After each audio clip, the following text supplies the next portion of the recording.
کھودی گئی. یہاں ہمارے یہاں پوری روڈ کھود کے پھینک دیتے ہیں, پورا کھنجا برباد کر دیتے ہیں, پھر بھی لیک کر رہا ہے. ارے پردھان جی بیٹھے گا, کتنا اچھا پائپ ڈلواتے ہیں, کتنا شاندار پائپ انہوں نے ڈلوایا.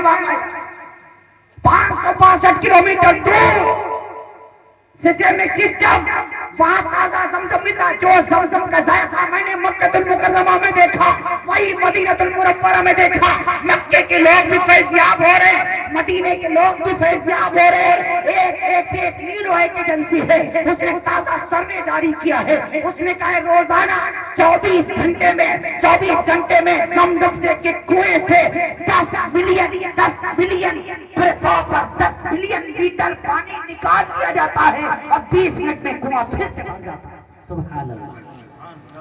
ہاں 10 ملین, آپ اندازہ لگائیں کتنا ہوگا. ہاں, اور یہ زمزم جس کی خاصیتیں ہیں, میرے نبی نے فرمایا پیو, پیاس لگے پی لو, پیاس بجھ جائے گی. بھوک لگے پی لو, بھوک بجھ جائے گی. بیمار ہو جاؤ, شفا کی نیت سے پی لو, آپ کو اللہ تعالیٰ بیماری سے شفا عطا فرمائے گا.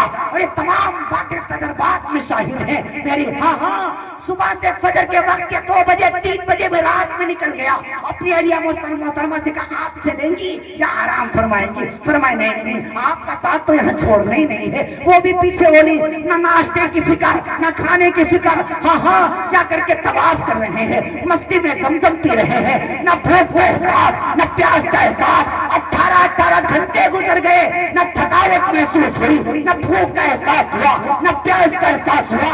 یہاں 1 کلومیٹر ذرا چلو پیروں میں درد شروع ہو جاتا ہے. صفا مروا کے آپ 7 چکر لگائیں گے, تقریباً 4 کلومیٹر کا سفر ہو جائے گا, تھکان کا احساس نہیں ہوتا. اللہ, پیدل دیوانوں کی طرح, مستانوں کی طرح. میں نے بڑے بڑوں کو دیکھا ہے, بڑے بڑے امیروں کو دیکھا ہے, کعبے کا غلاف پکڑ کر روتے ہوئے معصوم بچے کی طرح, جو اپنے گناہوں پر شرمندہ تھے, کعبے کے رب سے کعبے کا غلاف پکڑ کر دعا مانگ رہے تھے. میرے محبوب, کیا میرے اللہ خود فرماتا ہے کہ حدیث قدسی ہے, اگر کوئی مقام ملتزم سے چپٹ کے روئے گا تو گویا اس نے میرا دامن پکڑ کر رویا, میرا دامن پکڑ کر اس نے مجھ سے مرادیں مانگی. موقع ملے مقام ملتزم بائیں طرف ہے جانا, آپ جا کر کے پورے کعبے سے بائیں طرف آئیں گے. آپ کو حتیم کے بعد پھر تھوڑا سا آگے اور چلیں گے, ملتزم, مقام ملتزم سے بولتے آپ سمٹ جائیے گا اگر موقع اللہ تعالیٰ نصیب فرما دے. حضرت عثمان کا بوسہ, اگر موقع اللہ تعالیٰ نصیب فرما دے, یا دور سے ہی استلام کر لیجئے گا. ایک غلط لوگوں میں نے خود وہاں دیکھا ہے, بعض لوگ طواف کے درمیان پڑھ رہے ہیں, لبیک اللہم لبیک لا شریک لک لبیک. طواف کے وقت نہیں پڑھا جاتا, طواف کے وقت دعا ہے, یہ تو تلبیہ ہے. یہ آپ سفر میں اپنے گھر سے نکلیے, آپ لبیک اللہم لبیک کہیے. ہاں آپ جہاز پر بیٹھیے, نیت کر, ہاں جہاز پر بیٹھ کر آپ احرام کی نیت کر سکتے. جہاز کے اوپر بیٹھنے سے پہلے نہ کریں, ہو سکتا ہے پلین کینسل ہو جائے. اگر آپ نے احرام کی نیت کر لی, اور آپ نے احرام کی نیت کر لی, احرام چادروں کا نام نہیں ہے, جو چادریں جو لپیٹی جاتی ہیں, یہ احرام ان کا نام نہیں ہے. احرام فقط نیت کا نام ہے. ہم نے دل سے اللہم انی ارید عمرہ, ہم نے ارادہ کر لیا عمرے کا, یہ نیت کر لی اگر ہم نے, تو بس ہم احرام میں آ گئے. پھر تمام وہ چیزیں ناجائز ہو جاتی ہیں جو احرام کے وقت. تو خدا نخواستہ اگر آپ نے احرام کی نیت کر لی, پھر فلائٹ کسی وجہ سے دیر ہو گئی یا مس ہو گئی, تو آپ اس وقت تک احرام سے نکلیں گے نہیں جب تک آپ کعبے کا طواف کر کے سعی کر کے اور پورے طور پر پھر اپنے بال نہ منڈوا لیں, اس وقت آپ احرام کی حالت میں رہیں گے. اسی لیے علماء کرام نے, مفتی کفایت دہلوی نے, اور مفتی اعظم ہند, مفتی محمود حسن گنگوئی رحمۃ اللہ تعالیٰ علیہ نے اپنی فتویٰ داری میں مسئلہ لکھا ہے. بہتر یہ ہے معتبرین حضرات, حجاج کرام, جب جہاز کے اوپر بیٹھ جائیں, پلین جب چل پڑے, تب وہ نیت کر لیں, تب وہ پورے طور پر دعا پڑھ لیں, تب وہ احرام کی نیت کر لیں, اس سے پہلے نہ کریں. کہیں ایسا نہ ہو جہاز مس ہو جائے, یا ابھی بھی نہ کریں. میقات سے آپ گزریں گے جدہ ایئرپورٹ سے پہلے, باقاعدہ خود پلین کے اندر اعلان ہوگا کہ اب میقات آ رہا ہے, آپ حضرات نیت فرما لیں. تو اگر وہاں آپ کرنا چاہیں تو آپ کے لیے پورے طور پر یہ موقع ہے. ہاں میں نے عرض کیا کہ طواف کے درمیان ہم دعا مانگیں گے، دعا پڑھیں گے، ربنا آتنا فی الدنیا حسنہ وفی الآخرۃ حسنہ وقنا عذاب النار، یہ دعا مانگے، ربنا ظلمنا انفسنا وان لم تغفر لنا وترحمنا لنکونن من الخاسرین، دعا مانگے، اللہم انی اعوذ بک من حمزات الشیاطین واعوذ بک ربی ان یحضرون، دعا مانگے، واعف عنا واغفر لنا وارحمنا انت مولانا فانصرنا علی القوم الکافرین، دعا مانگے، دعا مانگنے کا حکم ہے۔ بعض لوگ طواف کے وقت میں تلبیہ پڑھ رہے ہوتے ہیں، تلبیہ طواف کے وقت نہیں ہے، تلبیہ جب آپ یہاں سے جائیں گے آپ کہیے لبیک اللہ، آپ کے در کی حاضری کے لیے آ رہا ہوں، لبیک اللہم لبیک لا شریک لک لبیک، اللہ آپ قبول فرما لیجئے، آپ کے در کی طرف آ رہا ہوں، لا شریک لک لبیک، آپ کے سوا کوئی شریک نہیں، آپ کے دربار میں حاضر ہو رہا ہوں، ان الحمد، تمام تعریفیں بے شک آپ کے لیے ہیں، والنعمت لک، ساری نعمتیں آپ ہی دینے والے ہیں، والملک لا شریک لک، ساری دنیا کے مالک آپ ہی ہیں، آپ کی اس ملکیت میں کوئی پارٹنرشپ نہیں، کوئی شریک نہیں۔ یہ تلبیہ پڑھنے کا حکم جب چلے تب یہ تلبیہ پڑھتے ہوئے جائیں، بلند آواز سے تلبیہ پڑھتے ہوئے جائیں، وہاں جب جائیں تو دعا مانگے، موقع مل جائے تو کعبے کے قریب چلے جائیے گا، کعبے کا گلاس پکڑیے گا، اس کے اوپر ادھر لگا ہوتا ہے، ادھر لگا ہوتا ہے، احتیاط یہ کرنی ہے، معتمرین حضرات کا موٹی چپل پہننا جائز نہیں ہے، ٹوپی لگانا جائز نہیں، معتمرین حضرات کو عورتوں کا چہرہ، چہرے کے اوپر اگر کوئی ہماری بہن یا ماں جا رہی ہے چہرہ ڈھک جائے جائز ہے، لیکن چہرے کے اوپر کپڑا نہ آنے پائے۔